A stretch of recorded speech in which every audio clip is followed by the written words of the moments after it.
an aerodynamic solar-powered car, an SUV powered by hydrogen capsules, an electric air taxi for transporting passengers between key urban hubs.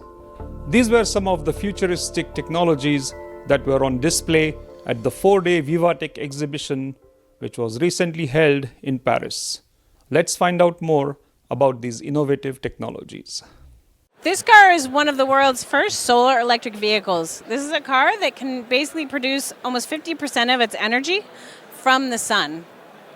So this means that basically we can actually create really sustainable, carbon-free transportation for people. This car is a proof of concept vehicle where we focused on making it the most efficient vehicle we could and also designed specifically for getting the most out of the solar panels. So it has a range of about 700 kilometers, and on a sunny day you can produce about 70 kilometers of extra range from the solar panels themselves. We as Lightyear are a company that is focused on actually giving these sort of technologies or making these sort of technologies possible for everyone.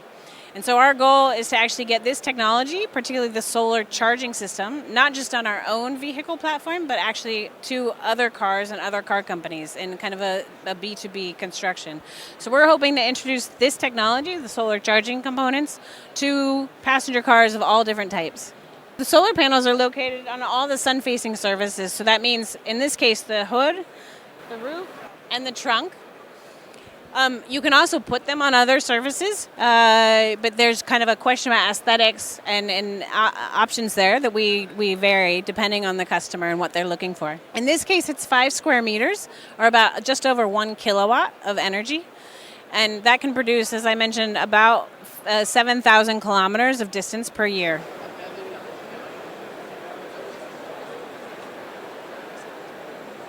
Our car has something very different from all the cars you have ever seen before. It works with capsules, hydrogen capsules. So it's the first time in car history that you find capsule in a car.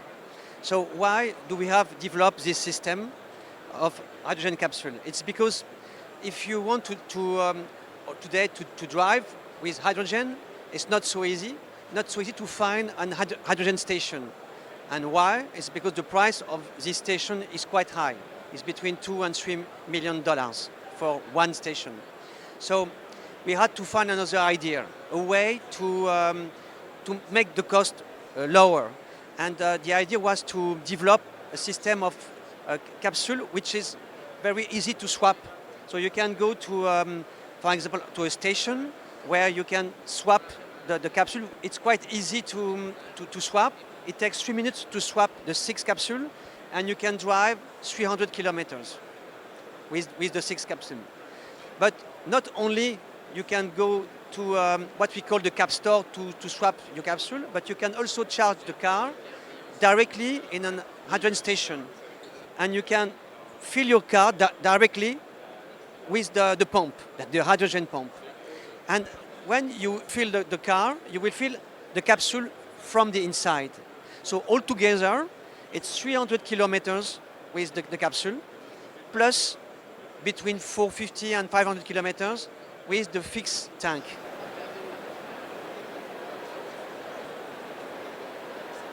Behind me you can see the Velocity from Volocopter, which is a German company. This is a eVTOL, electric vertical takeoff landing aircraft, which will be operated during this summer in Paris for the Olympic Games. This is a fully electric aircraft with zero emission during the flight and with low level of noise up to 66 dB, which is exactly what we are doing together.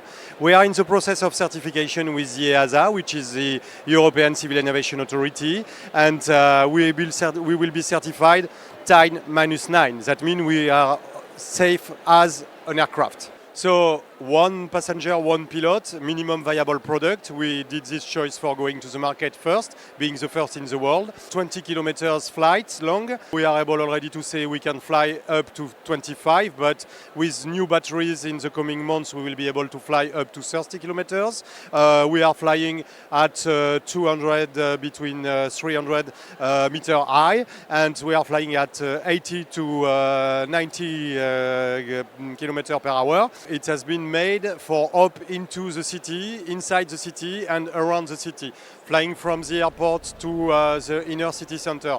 Or also for the emergency services, flying from the hospital with the doctor on board to the accident for being able to deal with the patient before the ambulance is arriving.